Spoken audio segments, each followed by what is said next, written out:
যে বাচ্চাটা দোলনার মধ্যে লালিত পালিত হচ্ছে, ছোট্ট একদিন মাত্র বাচ্চা, ওই একদিনের বাচ্চা কথা বলতে পারে না। মরিয়ম যখন ঈসা নবীর দিকে এইভাবে ইশারা করে তাকায়া দেখাই দিলেন, ঈসা আলাইহিস সালাম সাথে সাথে মুখ দিয়ে বলতেছেন, ক্বালা ইন্নী আবুদুল্লাহ, এরে আমার এলাকার মানুষরা, আমি একজন নবী, আমার মাও একজন নবীর মা। আমি যেমন কোনো গুনাহ করতে পারি না, আমার মাও কোনো গুনাহ করতে পারে না। অতএব তোমরা জেনে রাখো, আমার মা পবিত্র, আমিও পবিত্র, আমি একজন আল্লাহর নবী, আমাকে কিতাব দেওয়া হয়েছে।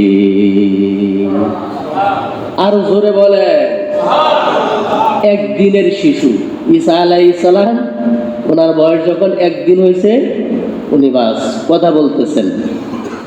ওনাকে কিতাব দেওয়া হয়েছে ইনজিল, ওয়া আতাইনাহুল ইনজিলা। আল্লাহ তাআলা ঈসা আলাইহিস সালামকে কি দিলেন? ইনজিল কিতাব দান করলেন।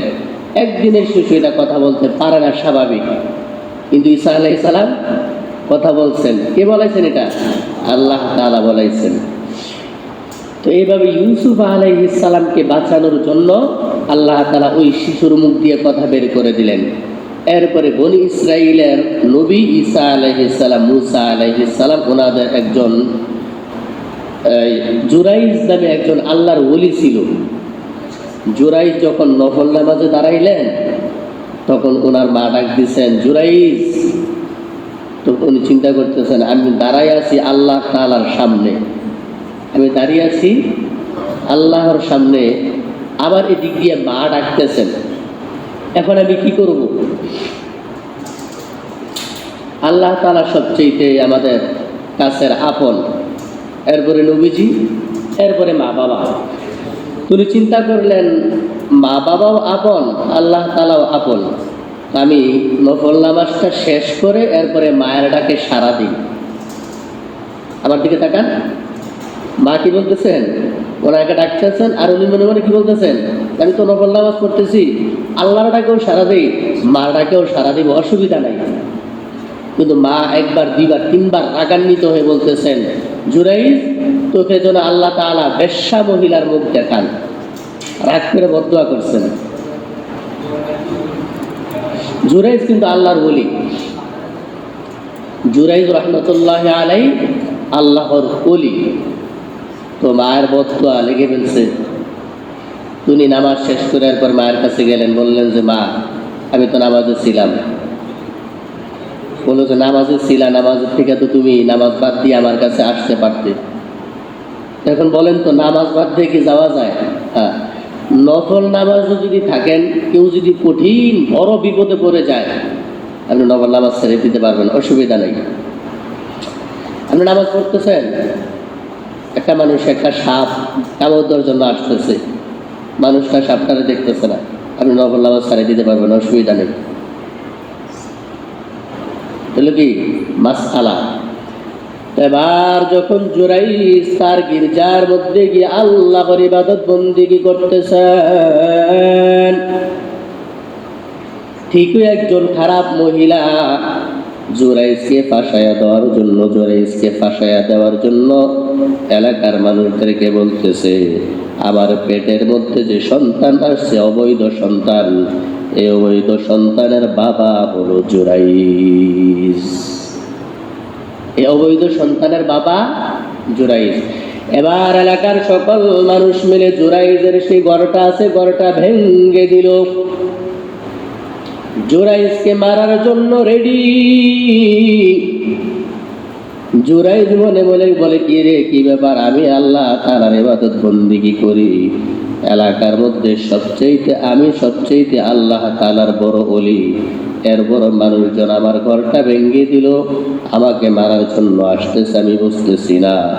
তাড়াতাড়ি মায়ের কাছে গেলেন, বললেন যে মা, আপনার বদদুয়াটা ঠিকই লেগে গেছে। বলে যে কি হয়েছে? বলে যে কি হয়েছে? বলে যে মানুষজন আমাকে মারার জন্য আসতেছে। জুরাইজের মা জুরাইজের কাছে, ওই ঘরের কাছে গেলেন, যাওয়ার পরে বলতেছে, মহিলা তোমার কি হয়েছে? বলে যে আপনার ছেলে আমার সাথে খারাপ কাজ করে আমার পেটের মধ্যে সন্তান দিয়ে দিছে। জুরাইজের মাও জানে ওনার ছেলে ভালো মানুষ, ওনার ছেলে ভালো মানুষ, গুনাহ করে না। তো এখন এটা কোনটা সত্য কোনটা মিথ্যা এটা কিভাবে বলা যায়? মহিলা বলতেছে এই সন্তানের বাবাকে জুরাইজ, আর জুরাইজ বলতেছে না অসম্ভব, কি বলেন, আমি সবসময় 24 ঘন্টা আল্লাহর হুকুম পালন করি, আল্লাহর হুকুম পালন করে তো আমি সময় পাই না। তো এবার জুরাইজ আল্লাহর ওলিকে বাঁচাইয়া দেওয়ার জন্য ওই শিশুর মুখের মধ্যে কথা ফুটায় দিলেন, কথা ফুটায় দিলেন। শিশু বলতেছে, এলাকার মানুষ তোমরা সবাই শুনে রাখো, তোমরা সবাই শুনে রাখো, আমার বাবা হলো অমুকে, আর আমার মা জুরাইজকে ফাঁসায়া দেওয়ার জন্য মিথ্যা কথা বলতেছি।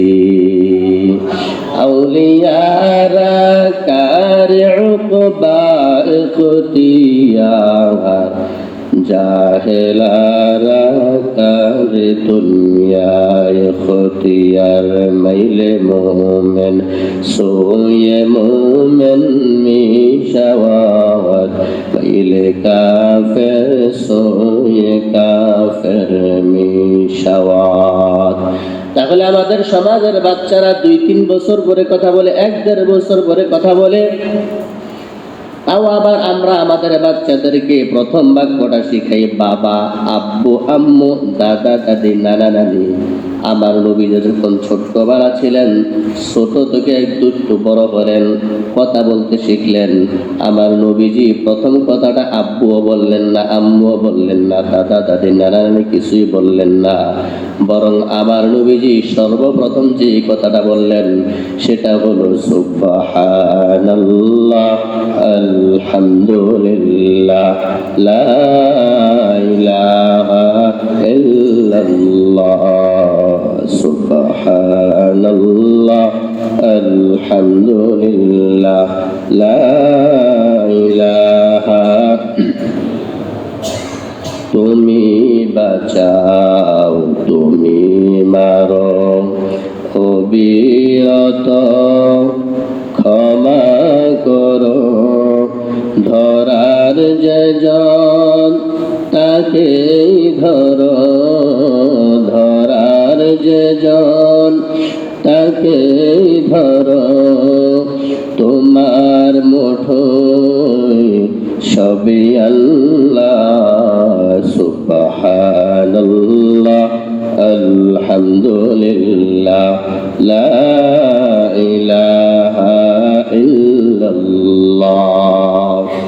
তাহলে আমাদের নবীজি সর্বপ্রথম কোন কথাটা বললেন?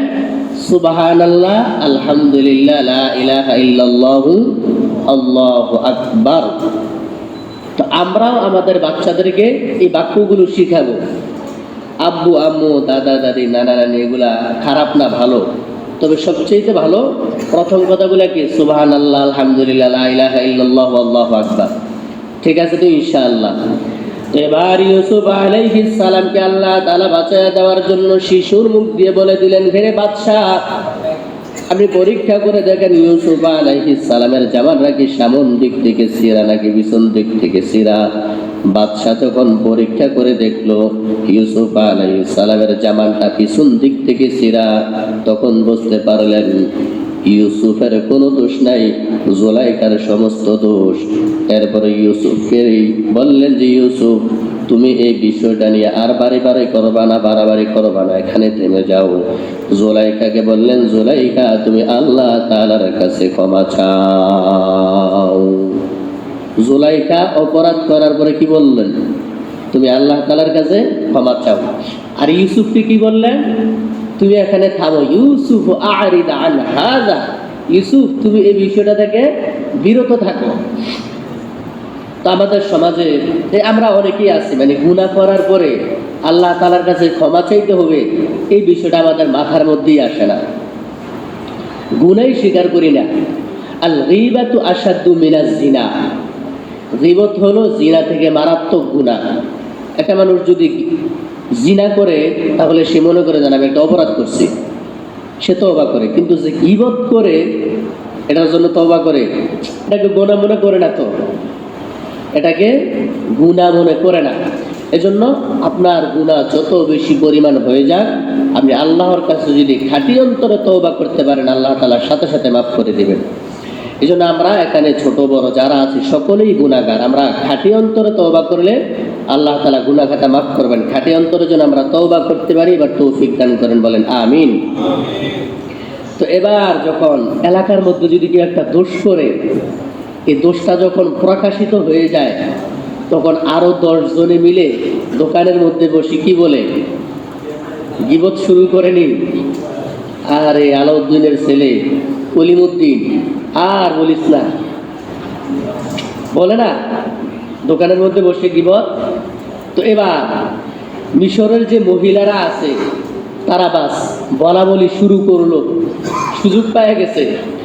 কি বললো? وقال نسوة في المدينة امرأة العزيز تراود فتاها عن نفسه قد شغفها حبا إنا لنراها في ضلال مبين।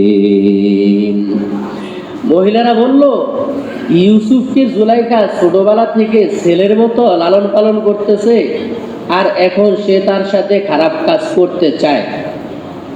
এটাকে আল্লাহ তাআলা নিন্দা রূপে কোরআন শরীফের মধ্যে উঠায় দিলেন। আচ্ছা, কথাটা কি সত্য না? কথাটা সত্য না? কিন্তু এরপরে এটা গীবত, এরপর একটা গীবত। একজন একটা খারাপ কাজ করছে, ঠিক আছে, আপনি যদি এটা ওনাকে না বলে আরো 10 জনের কাছে বলেন, এটা কি সত্য? তো সত্য হইলে এটা গীবত। আপনার করণীয় কি?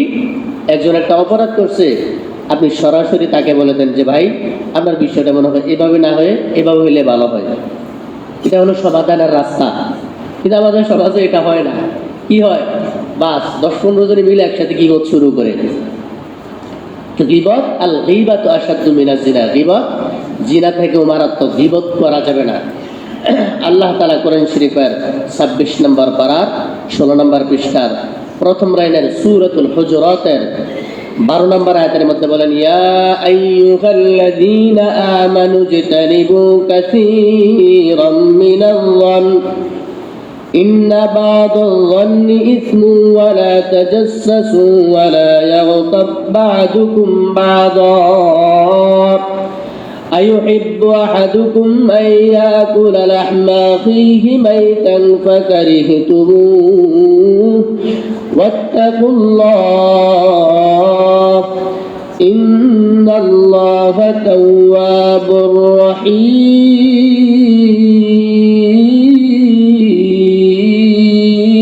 رحيم। يا أيها الذين آمنوا، হে ঈমানদারগণ, তোমরা ইজতানিবু কাসীরাম মিনাজ-যন্নি, অনেক ধারণা থেকে বেঁচে থাকো। ইন্না বা'দাল-যন্নি ইসমু, অনেক ধারণা আছে গুনাহ। ওয়ালা তাজাসসাসু ওয়ালা ইয়াগতাব বা'দুকুম বা'দা, একজনে আরেকজনের নামে গীবত করো না। গীবত করা মানে হলো আইয়ুহিব্বু আহাদুকুম আইয়াকুলা লাহমা আখিহি মাইতান ফাকারিহতুমুহু, মৃত ভাইয়ের শরীর থেকে যদি আপনি চামড়া খোসায় তুলে ফেলেন, তাহলে এটা কষ্ট কম না বেশি? জীবিত মানুষের শরীর থেকে যদি গোশতটা কেটে ফেলেন, কষ্ট ঠিক আছে, কিন্তু একজন মানুষ যখন মারা যায়, আজরাইল এমন ভাবে চাপ দেয় তাকে, পুরাটা শরীর রেজা রেজা হয়ে যায়, প্রত্যেকটা পশমের গোড়া দিয়ে ব্যথা আর ব্যথা। কেমন ব্যথা আরেকদিন মনে হয় বলছিলাম, একজন মা যখন সন্তান প্রসব করে, শরীরের যে মেইন হাড্ডিগুলো আছে, মেইন হাড্ডি, একটা আঙ্গুল ভেঙে গেলে অনেক কষ্ট না?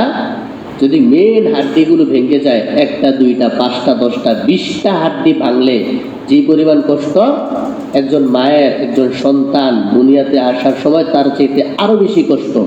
আর আজরাইল যখন একজন মানুষের শরীরের মধ্যে হাত দিয়ে রূপটা বের করে, এই মায়ের চাইতে আরো কোটি গুণ কষ্ট বেশি হয় ওই লোকটার। এই কষ্টটা আপনার জন্য আমার জন্য সামনে অপেক্ষা করতেছে, আজরাইল যখন আমাদের শরীরের মধ্যে হাত দিবে। তো এমন ব্যথায় জর্জরিত শরীর থেকে যদি আপনি গোশত কেটে নেন, কি পরিমাণ কষ্ট! এই গোশতটা যদি আপনি খেয়ে ফেলেন, আর কি পরিমাণ খারাপ কাজ এটা! এটা যেমন খারাপ কাজ, আরেকজনের নামে গীবত করা এর চাইতে আরো বেশি খারাপ কাজ। এজন্য আমরা গীবত করবো না ইনশাআল্লাহ, ঠিক আছে তো ইনশাআল্লাহ? যাদের নাম করবো না ইনশাআল্লাহ, ইনশাআল্লাহ। যাদের নামে গীবত হয়ে গেছে বাস ক্ষমা চেও না, মাফ চেও না। ভাই আমি তো আসলে ভুলবশত আপনার নামে গীবত করে আল্লাহ তাআলার কাছে মাফ চেয়ে নেবেন। আমি ভাইয়ার 5 টাকা মেরে খাইলাম, আল্লাহ তাআলার কাছে মাফ চাইলাম, আল্লাহ তাআলা মাফ করবেন না, এটা সিস্টেম না। নামাজ রোজা আল্লাহর হক যেগুলো আছে এগুলো যদি আমার নষ্ট হয়ে যায়, এগুলো আমি আদায় করে আল্লাহ তাআলার কাছে মাফ চাইলে আল্লাহ তাআলা মাফ করে দিবেন। কিন্তু আরেকজনের 5,000 টাকা আমি খেয়ে ফেলছি, আল্লাহর কাছে মাফ চাইলে আল্লাহ তাআলা মাফ করবেন না। যার হক নষ্ট করেছি আমি, তার হকটা আগে আদায় করতে হবে, তার কাছে আগে মাফ চেয়ে এরপরে আল্লাহ তাআলার কাছে মাফ চাইতে হবে, তাহলে আল্লাহ তাআলা আমাদেরকে মাফ করবেন। ঠিক আছে তো ইনশাআল্লাহ? তো এরপরে জুলাইখা কি করলেন? জুলাইখা যখন দেখলো যে ওনার নামে সারা এলাকার মধ্যে একটা বাজে কথা ছড়িয়ে পড়ছে, জুলাইখা সেই বিষয়টাকে ঢাকার জন্য কি করলো? আল্লাহ তাআলা বলেন, ফালাম্মা সামিআত বিমাকরিহিন্না আরসালাত ইলাইহিন্না ওয়া আ'তাদাত লাহুন্না মুত্তাকা ওয়া আতাত কুল্লা ওয়াহিদাতিন মিনহুন্না সিকিনাও ওয়া ক্বালাত ইখরুজ আলাইহিন। জুলাইখা যখন দেখলো এলাকার মানুষ তাকে দোষারোপ করার জন্য বিভিন্ন জায়গায় বিভিন্ন কথাবার্তা বলতেছে, জুলাইখা একটা বিশাল বড় খানার আয়োজন করলো। খানার আয়োজন করে প্রত্যেকটা মহিলার সামনে কয়েক রকমের ফল দিল, আর প্রত্যেকটা মানুষের কাছে একটা ছুরি দিল। বলল যে তোমাদের হাতের ছুরি দিয়ে তোমাদের হাতের ফলগুলো তোমরা কাটবা। এই সময় ইউসুফ আলাইহিস সালামকে বললেন, ওয়াকালাত ইখরুজ আলাইহিন্না, ইউসুফ তুমি এদিকে আসো। ইউসুফ আলাইহিস সালাম যখন সকলের সামনে আসলেন, জুলাইখা সমস্ত মহিলাদেরকে বলতেছে, এবার তোমরা তোমাদের হাতের ছুরি দিয়ে হাতের ফলগুলো কেটে ফেলো। মহিলারা যখন ইউসুফ আলাইহিস সালামের দিকে তাকায়া হাতের ফল কাটতেছে, হাতের ফল কাটার পরিবর্তে তাদের হাত কেটে ফেলছে, তাদের কোনো খবর নাই। এই ঘটনা যখন আম্মা জান আয়েশা সিদ্দিকা রাদিয়াল্লাহু আনহা শুনলেন, বললেন যে দুনিয়ার মানুষ তোমরা শুনে রাখো, ওই জায়গার মধ্যে যদি ইউসুফ নবী না হইয়া আমাদের নবী শেষ নবী মুহাম্মদুর রাসূলুল্লাহ সাল্লাল্লাহু আলাইহি ওয়াসাল্লাম হইতেন, তাহলে ওই মহিলারা শুধু হাত কাটতো না, তারা তাদের কলিজা সুদ্ধা কেটে ফেলতো। তাহলে ইউসুফ আলাইহিস সালাম থেকে আমাদের নবী অনেক দামি, দেখতেও অনেক সুন্দর, ভিতরটা আরো অনেক সুন্দর। আমাদের নবীর কারণে আসলে আল্লাহ তাআলা আমাদের দাম অনেক বাড়িয়ে দিয়েছেন। অন্যান্য নবীর যেই সুযোগ সুবিধা ছিল না, আমাদের নবীজির কারণে আল্লাহ তাআলা আমাদের অনেক সুযোগ সুবিধা বাড়িয়ে দিয়েছেন। যেই দল ক্ষমতায় থাকে ওই দলের মানুষগুলো খুব পাওয়ারফুল, কি বলেন? আর অন্য দলের লোকেরা একটু দুর্বল থাকে। আবার আরেক দল যখন আসে তারা খুব শক্তিশালী হয়ে যায়, আরেক দল দুর্বল হয়ে যায়। উদাহরণের জন্য বললাম, তো আমাদের নবীজির বরকতের কারণে আল্লাহ তাআলা আমাদেরকে অনেক নিয়ামত বাড়িয়ে দিয়েছেন। যেমন একটা হলো, বনী ইসরায়েলের অন্যান্য নবীর উম্মতরা যখন একটা গুনাহ করত, সাথে সাথে দরজার মধ্যে লেখা উঠে যেত যে রহমতুল্লাহর ছেলে বোরহানুদ্দিন রাত্রাবেলা একটা চুরি করছে, তার সাথে সাথে উঠে যেত। কিন্তু আমাদের নবীজির বরকতে আল্লাহ তাআলা আমাদেরকে এই অপমানটা করেন নাই, বরং আপনি গোপনে গুনাহ করছেন, গোপনে যদি ক্ষমা চান আল্লাহ তাআলা গোপনে মাফ করে দিবেন, আর কাউকে জানাবেন না। সুবহানাল্লাহ বলবেন না? এটা কার বরকতে বলেন? আমাদের নবীজির বরকতে। এরপরে আপনি বিপদে পড়ে আছেন, আমরা মোনাজাত করি, আমাদের অন্তর নরম হয় না, কি বলেন? এই জুমার নামাজের পরে বা যে কোনো সময় মোনাজাতের মধ্যে সকলের অন্তর কিন্তু কি হয় না? নরম হয় না। তা আপনি গাড়ির মধ্যে দিয়ে যাইতেছেন, হঠাৎ করে আপনার মনটা কেমন জানি নরম হয়ে গেছে, আপনি মোনাজাত মানে হাত উঠানো ব্যতীতই দোয়া করেন, আল্লাহ তাআলা আপনার দোয়া কবুল করবেন। কিন্তু অন্যান্য নবীর উম্মতরা যদি যার যত বড় কঠিন সমস্যা হইতো, আল্লাহ তাআলার কাছে সরাসরি বলার কোনো অনুমতি নাই, নিয়ম নাই, বরং বলা লাগতো যে মুসা, মানে উদাহরণস্বরূপ, মুসা আমার তো এই সমস্যা, আপনি আল্লাহ তাআলার কাছে বলেন। কিন্তু আমাদের নবীজির বরকতে আল্লাহ তাআলা আমাদেরকে এই সুযোগ দান করলেন 24 ঘন্টার যে কোনো সময় আপনি যদি শুয়ে থেকেও আল্লাহ তাআলার কাছে মনে মনে দোয়া করেন, সেই দোয়া আল্লাহ তাআলা কবুল করবেন। আরো জোরে বলেন। তাহলে এই যে এই সমস্ত আর এরকম বললে হাজারও বলা যাবে। আল্লাহ তাআলা আমাদেরকে এই নিয়ামতগুলো দিচ্ছেন কার কারণে বলেন তো ভাই? নবীজির কারণে। কিন্তু এরপরও আমরা নবীজির তরিকা মতো চলি না, যেই লাইনে আছি ওই লাইনেই বাস। তাহলে এটার নাম ভাই আসলে সফলতা না। ফাবি আইয়ি হাদিসিন বাদাহু ইউমিনুন। কোরআন শরীফের আলোচনা শুনেও যদি আপনি আপনার জায়গা থেকে গুনাহ থেকে ফিরে না আসেন, আল্লাহ তাআলা বলেন আর কোন জিনিসের মাধ্যমে মানুষ হেদায়েত পাবে? আবু জাহেলদেরকে অবশ্য লক্ষ্য করে আল্লাহ তাআলা বলতেছেন, নবী আপনি দাওয়াত দিতেছেন, আপনার মতো ব্যক্তির মুখ দিয়ে দাওয়াত শুনে কোরআন শরীফের মতো দামি কিতাব পড়ে এরপরও যদি তারা হেদায়েত না পায়, আর কোন জিনিস দিয়ে হেদায়েত পাবে? তো আমরা যদি ভাই কোরআন হাদিসের কথাগুলো শোনার পরেও যদি যেভাবে আছি ওইভাবেই সামনের দিকে আগাইতে থাকি, তাহলে আর কোন জিনিসের মাধ্যমে আমরা হেদায়েত পাবো? ভাই কথা না বলি, এদিকে তাকাই, এদিকে ভাই জি ভাই এদিকে। তাহলে আজকে থেকে আমরা এখান থেকে একটা নিয়ত করি যে আমরা গুনাহ করব না। যেই লাইনে আসি ওখান থেকে ফিরে আসি, খাঁটি অন্তরে তওবা করি। আল্লাহ তাআলা যেন আমাদেরকে খাঁটি অন্তরে তওবা করার তৌফিক দান করেন, বলেন আমিন। আরেকটা বিষয় হলো যে আমি আপনাদের সামনে বয়ান করতেছি, দেশের মধ্যে হাজারো খতিব আছে বয়ান করতেছেন, হাজারো বক্তা আছেন মাহফিলের মধ্যে বয়ান করতেছেন। এই যে জুমার বয়ানগুলা, মাহফিলের বয়ানগুলো, এগুলো মানুষের উপকার হয় না ভাই? অনেক মানুষ আছে তারা সবগুলো কথা মানার চেষ্টা করে, অনেক মানুষ বয়ান শুনে পরিপূর্ণ দিনের লাইনে চলে আসে। তো এই যে এই জিনিসটা একটা মানে পরিবেশ, জুমার মধ্যে এইভাবে বয়ান করা, মাহফিলের মধ্যে এইভাবে বয়ান করা, কোরআন শরীফ থেকে এইভাবে বলা, তাফসীর থেকে এইভাবে বয়ান করা, এটা শুরু করেছেন আল্লামা দেলোয়ার হোসেন সাঈদী রহমতুল্লাহি আলাইহি। আমরা সমস্ত বক্তারা কিয়ামত পর্যন্ত বক্তারা মিলে ওনার ঋণ আমরা কোনোদিন পরিশোধ করতে পারবো না। জোরে বলেন ঠিক না বেঠিক? এই জন্য উনি আমাদের জন্য, দেশের জন্য অনেক খেদমত করে গিয়েছেন, অনেক খেদমত করে গিয়েছেন। যাই হোক, সবই আল্লাহ তাআলার ইচ্ছা। উনি যদি এখনো বেঁচে থাকতেন, আমার মনে হয় সারা দুনিয়ার মানুষ একসাথে হয়ে যেত ওনার বয়ান শোনার জন্য। তো যাই হোক, আমরা ওনাদের রুহানি সন্তান, আল্লাহ তাআলা যেন আল্লামা দেলোয়ার হোসেন সাঈদী রহমতুল্লাহি আলাইহির কবরটাকে জান্নাতের বাগান বানায় দেন। সকলে অন্তঃস্থল থেকে বলি আমিন। আলহামদুলিল্লাহ, আমাদের ভারত, বাংলাদেশ, পাকিস্তান এই 3 দেশের মানুষগুলো আলহামদুলিল্লাহ একটু জোশ বেশি। জোশের সাথে হুশ লাগবে, জোশ হুশ দুটোটাই লাগবে, কি বলেন? আলহামদুলিল্লাহ, মসজিদের সম্পূর্ণ সব কাজই তো করা আছে আলহামদুলিল্লাহ। আমি যেখানে ছিলাম আগে, মসজিদের কাজ কিছুটা বাকি আছে। আপনাদের এখানে কালেকশন করার মতো তেমন কিছু একটা নাই আলহামদুলিল্লাহ, সব কিছুই আছে। এখন যেহেতু একটু গরমকাল, এই এসিগুলো একটু বেশি চালানোর প্রয়োজন হয়, ফ্যানগুলো একটু বেশি চালানোর প্রয়োজন হয়। তো আপনারা জুমার দিন যেটা দিয়ে থাকেন 10 টাকা, 20 টাকা, 50 টাকা, 100 টাকা একটু বাড়ায় দেওয়ার চেষ্টা করবেন। একটু বাড়ায় দিলে মসজিদে যদি খরচগুলো হয় এগুলো সহজে আঞ্জাম দেওয়া যায়। সহজে কি দেওয়া যায়? আঞ্জাম দেওয়া যায়, একটা বিষয়। আরেকটা বিষয় হলো যে এই বিষয়গুলা এগুলা কিন্তু আপনারাই দিচ্ছেন না, এগুলা আপনাদের টাকার মাধ্যমে হয়েছে না?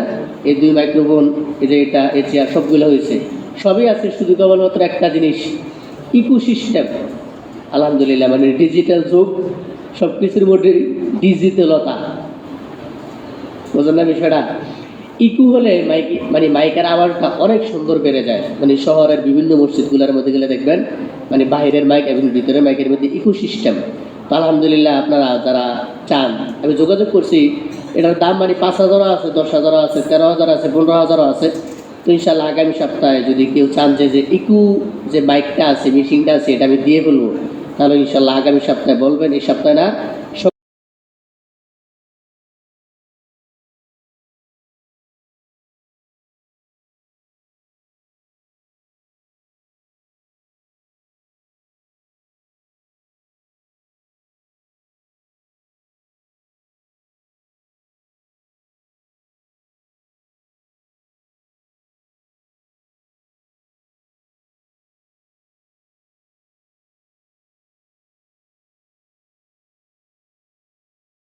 السلام عليكم ورحمة الله وبركاته. الحمد لله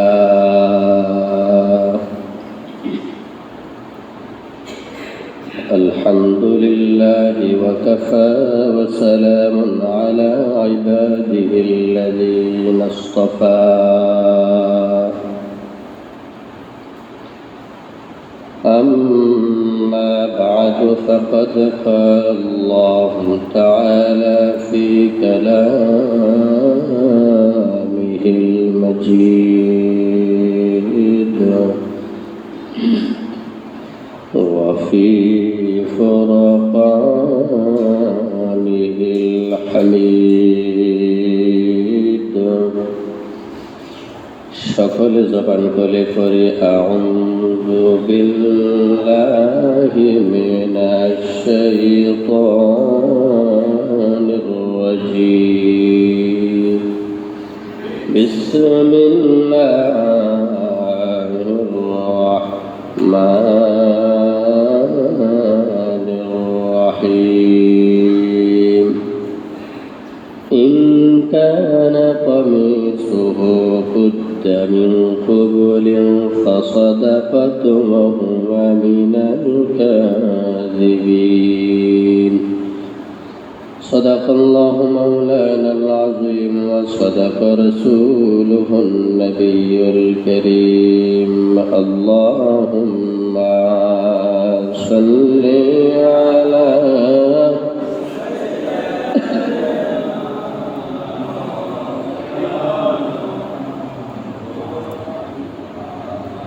وعلى آل سيدنا مولانا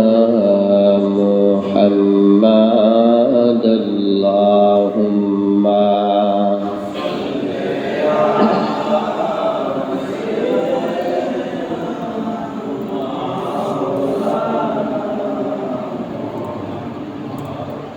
وعلى آل سيدنا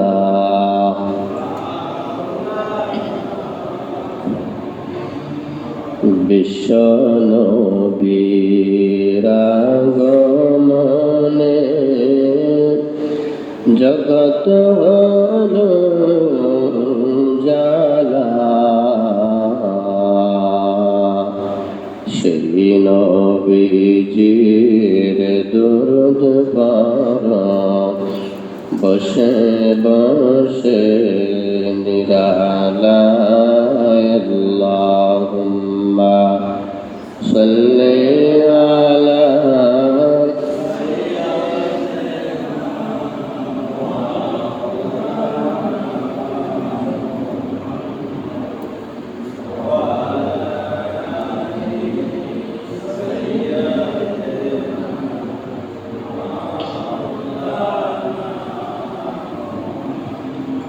لا إله إلا الله لا إله إلا الله لا إله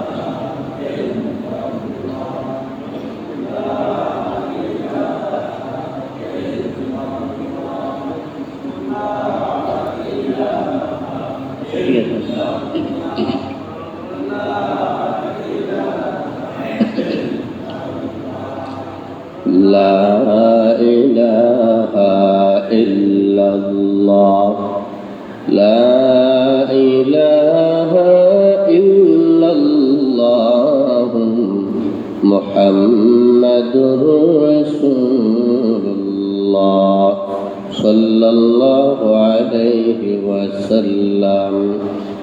سبحانك لا علم لنا إلا ما علمتنا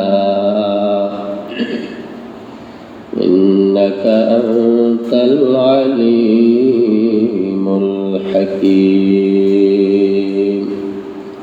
الحمد لله মহান আল্লাহ পাক রব্বুল আলামিনের দরবারে অসংখ্য অগণিত শুকরিয়া, যিনি আমাদেরকে অত্যন্ত দয়া করে, মায়া করে, মহাব্বত করে, পছন্দ করে, যাচাই বাছাই করে জুমার দিনের মতো পবিত্র দিনে জুমার নামাজ আদায় করার জন্য, দিনের কিছু কথা বলার জন্য এবং শোনার জন্য তৌফিক দিয়েছেন। এজন্য আসুন সকলেই অন্তরের অন্তঃস্থল থেকে শুকরিয়া আদায় করি, আলহামদুলিল্লাহ। আরবি আজ সফর মাসের 20 তারিখ। সফর মাসের 20 তারিখ, এর পরের মাস রবিউল আউয়াল মাস, নবীজির জন্মগ্রহণের মাস।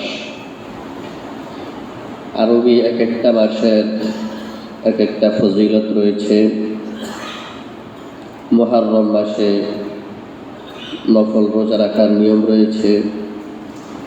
রবিউল আউয়াল মাসে নবীজির জন্মগ্রহণ। রবিউল আউয়াল মাসে ইনশাআল্লাহ নবীজির দুনিয়াতে আগমন উপলক্ষে আলোচনা করা হবে। এটা হলো সফর মাসের শেষ জুমা। তো গত সপ্তাহে বলেছিলাম, বান্দা যখন চেষ্টা করবে 100তে 100 গুনাহ থেকে বাঁচার জন্য, আল্লাহর হুকুম মতো চলার জন্য যখন চেষ্টা করবে, তো আল্লাহ তাআলা তাকে গুনাহ থেকে বাঁচার জন্য রাস্তা খুলে দিবেন, রাস্তার ব্যবস্থা করে দিবেন। তো ইউসুফ আলাইহিস সালাম যখন উনি গুনাহ থেকে বাঁচার জন্য চেষ্টা করলেন, আল্লাহ তাআলা রাস্তা খুলে দিলেন। আল্লাহ তাআলা ইউসুফ আলাইহিস সালামের জন্য রাস্তা খুলে দিলেন, রাস্তা খুলে দিলেন। তো আমরাও যদি চেষ্টা করি আমরা গুনাহ থেকে বেঁচে থাকার জন্য, তাহলে আল্লাহ তাআলা আমাদের জন্য গুনাহ থেকে বেঁচে থাকার জন্য রাস্তা খুলে দিবেন ইনশাআল্লাহ। কোরআন শরীফে এই যে বিভিন্ন ঘটনা আল্লাহ তাআলা বয়ান করেছেন, শুধু ঘটনা বয়ান করা উদ্দেশ্য না, ঘটনা থেকে শিক্ষা নেওয়া এটা হলো উদ্দেশ্য। ঘটনা থেকে শিক্ষা নেওয়া এটা উদ্দেশ্য। তো এরপরে ইউসুফ আলাইহিস সালাম যখন গুনাহ থেকে বাঁচার জন্য দৌড় দিলেন, সেই ব্যাপারে আল্লাহ তাআলা বলেন, ওয়াস্তাবাকাল বাবা ওয়া কদ্দাত কমিসাহু মিন দুবুরিন ওয়া আলফা ইয়া সাইয়্যিদাহা লাদাল বাব قالت ما جزاء من أراد بأهلك سوءا إلا أن يسجن أو عذاب أليم। ইউসুফ আলাইহিস সালাম যখন গুনাহ থেকে বাঁচার জন্য ঘর থেকে বাহিরে দৌড় দিলেন, জুলাইখাও ইউসুফ আলাইহিস সালামকে ধরার জন্য দৌড় দিল। ইউসুফ আলাইহিস সালাম দৌড় দিলেন, আর জুলাইখা দৌড় দিলেন না, দৌড় দিল। দৌড় দিলেন এটা সম্মানসূচক বাক্য। ইউসুফ আলাইহিস সালাম সম্মানিত, এই জন্য ইউসুফ আলাইহিস সালাম দৌড় দিলেন আর জুলাইখা দৌড় দিল। তো বাহিরে যাওয়ার পরে দেখতেছে জুলাইখার স্বামী বাহিরে দাঁড়ানো। ইউসুফ আলাইহিস সালামকে ফাঁসানোর জন্য জুলাইখা বলতেছে, স্বামী, আপনার ঘরে এই বাচ্চাটা লালিত পালিত হয়ে আপনার স্ত্রীর সাথে সে খারাপ কাজ করতে চায়, আপনি তাকে শাস্তি প্রদান করুন। ইউসুফ আলাইহিস সালামের কোনো দোষ নাই। এরপরে মহিলা কি বলতেছে, ইউসুফ আলাইহিস সালামকে শাস্তি দেওয়ার জন্য বলতেছে। ইউসুফ আলাইহিস সালাম উনি পয়গম্বর, একজন নবী। নবীদের দাম সবচেয়ে বেশি, শহীদদের দাম, আলেমদের দাম আছে ওনাদের নিচে। তো যে যত সম্মানিত, যে যত শিক্ষিত, তার কথা বলার সিস্টেমটা থেকে একটু ভিন্ন, মাধুর্যতাপূর্ণ। কি বলেন? ইউসুফ আলাইহিস সালাম, ওনার কোনো দোষ নাই। জাগার মধ্যে ওনাকে দূষিত করার জন্য জুলাইখা ওনার জন্য দোষ চাপিয়ে দিল। উনি প্রথমত কিছু বললেন না এই কারণে, নবীগণ চান না যে মানুষকে কষ্ট দেওয়ার জন্য, মানুষকে কষ্ট দিতে চান না। এরপরও যখন দেখতেছেন যে ওনাকে জাগার মধ্যে ফাঁসাইয়া দিতেছে, এরপরে ইউসুফ আলাইহিস সালাম বললেন যে আজিজে মিশর মানে ওই যে জুলাইখার স্বামী, মানে মিশরের অর্থমন্ত্রী। পরবর্তীতে ইউসুফ আলাইহিস সালাম মিশরের অর্থমন্ত্রী হয়েছেন। বলতেছে আজিজে মিশর, আমার কোনো দোষ নাই, আপনার মহিলার দোষ। তো জুলাইখা বলতেছে যারা ইউসুফের দোষ। ইউসুফ আলাইহিস সালাম বললেন আমার কোনো দোষ নেই। তো আজিজে মিশর সে পেরেশানির মধ্যে পড়ে গেল, কে সত্যবাদী কে মিথ্যাবাদী, এটা যাচাই করার জন্য আল্লাহ তাআলা একটা ব্যবস্থা করলেন। সেটা হলো একটা ছোট্ট শিশু দোলনার মধ্যে যে লালিত পালিত হচ্ছে, কোন জায়গায়? দোলনায়, একদম ছোট্ট। তো সেই শিশুর মাধ্যমে আল্লাহ তাআলা ইউসুফ আলাইহিস সালামকে দোষমুক্ত বানিয়ে দিলেন। যদি ওই শিশু বলতো মুখ দিয়ে যে ইউসুফ আলাইহিস সালাম উনি বলেন আল্লাহ তাআলার নবী, আর আল্লাহর নবীগণ কখনো কোনো গুনাহের কাজ করেন না, এটা বললে যথেষ্ট ছিল। কিন্তু শিশু এই কথা না বলে বরং একটি দার্শনিক সুলভ একটি মূলনীতি বাতলিয়ে দিলেন। মূলনীতি হলো যে আজিজে মিশর, ইউসুফের গায়ের মধ্যে জামাটা আছে, এই জামাটার মধ্যে আপনি দেখুন ইন কানা কমিসুহু কুদ্দা মিন কুবলিন ফাসাদাকাত ওয়া হুয়া মিনাল কাযিবিন। ইউসুফের জামাটা যদি সামন দিক থেকে ছিঁড়া হয়, সামন দিক থেকে, তাহলে ইউসুফ আলাইহিস সালাম দোষী। আর ওয়া ইন কানা কমিসুহু কুদ্দা মিন দুবরিন ফাকাযাবাত ওয়া হুয়া মিনাস সাদিকিন। আর যদি ইউসুফ আলাইহিস সালামের জামাটা পিছন দিক থেকে ছিঁড়া হয়, তারপরে মহিলা সত্যবাদী, ইউসুফ আলাইহিস সালাম মিথ্যাবাদী। এটা কে বলতেছে বলেন তো? ছোট্ট শিশু, দোলনার শিশু কথা বলতে পারে না, এটা স্বাভাবিক।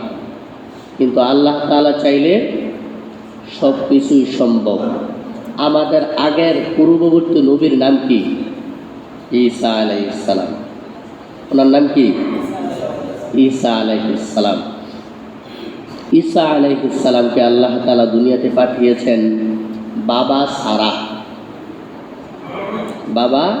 সারা। ইন্না মাসালা ঈসা ইনদাল্লাহি কামাসালি আদম খলাকাহু মিন তুরাবিন সুম্মা ক্বালা লাহু কুন ফায়াকুন। ঈসা আলাইহিস সালামকে আল্লাহ তাআলা বানালেন বাবা সারা, আর আদম আলাইহিস সালামকে আল্লাহ তাআলা বানালেন মাতা পিতা সারা। আমাদেরকে আল্লাহ তাআলা বানিয়েছেন মাতা পিতার মাধ্যমে, ঈসা আলাইহিস সালামকে বানিয়েছেন পিতা সারা, বাবা সারা, আর আদম আলাইহিস সালামকে বানিয়েছেন বাবা মা সারা।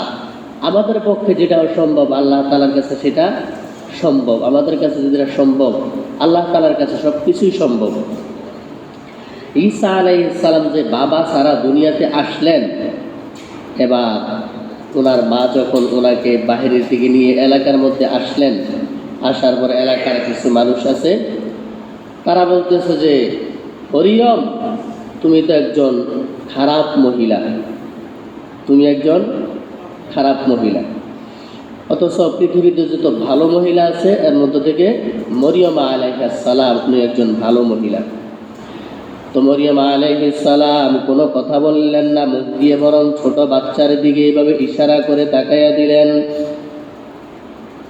বললেন যে এলাকার মানুষ, আমি তোমাদের সাথে কোনো কথা বলতে চাই না, তোমরা আমার ছোট্ট বাচ্চার সাথে কথা বলো। তারা বলতেছে ক্বালু কাইফা নুকাল্লিমু